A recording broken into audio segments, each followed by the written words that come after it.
Hello guys, welcome to my vlog. Sa inyo, magluto tayo ng bulalong baka. Yun no.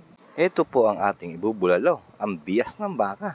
Wow, napakasarap naman. Kita niyo naman po. Napakaraming utak ng bone, bone marrow. Ayun no, napakasarap niyan sa bulalo, mga loads. So kita niyo nga oh. Wow, yan ang ating bulalo na bias ng baka. At ayan, isinalang na natin sa pressure cooker.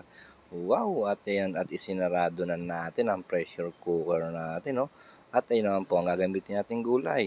Onion leeks, tsaka onion at beans at tsaka yung patatas. At ayun naman po yung ating mais at repolyo. Wow, napakasarap naman ang ating bulalo, oh. Kumpleto ang ricado at yung gulay. At ayan nga po, at kumuha na po, isinaling ko na po sa malaking lalagyan. Wow, napakalambot naman na ng ating bulalong baka, oh. Bulalong bias, wow, napakasarap ha. Diba? Ganyan loads lang kasimple. Nilagyan na nga natin ng pamintang durog at pamintang buo. Ayun o, napakasarap naman. Ayan, tinapangan natin sa paminta para masarap ang higop ng bulalong baka. Ayan o, napakasarap. Yun o. At ilagay na rin natin yung ating mais. Ayun o, napakasarap naman ng ating bulalo. Kita nyo nga, pati yung patatas, inilagay na rin po natin. At yung sibuyas para mas lumasa ang ating bulalong baka. Ayun, at ating hinahalo-halo lang po muna ang ating bulalo. Hinalo-halo, ayun o, sarap, pumukulo na. Ilagay naman natin yung beans, ayun o.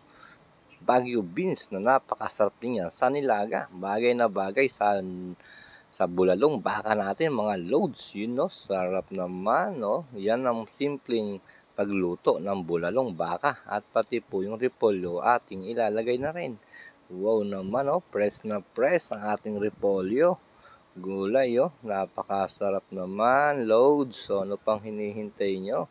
Tara't magluto na rin kayo ng bulalo, di ba? At ayan nga po, at kumukulo na, ilagay naman natin yung ating onion leeks. Wow, wow, wow, wow. Sobrang sarap naman ang ating bulalo, oh. Grabe naman yan, no?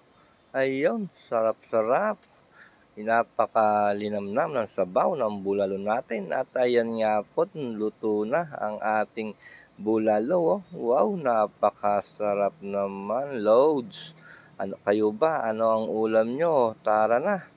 Tayo at kumain ng tanghalian, mga loads. Yun lang po. Thank you.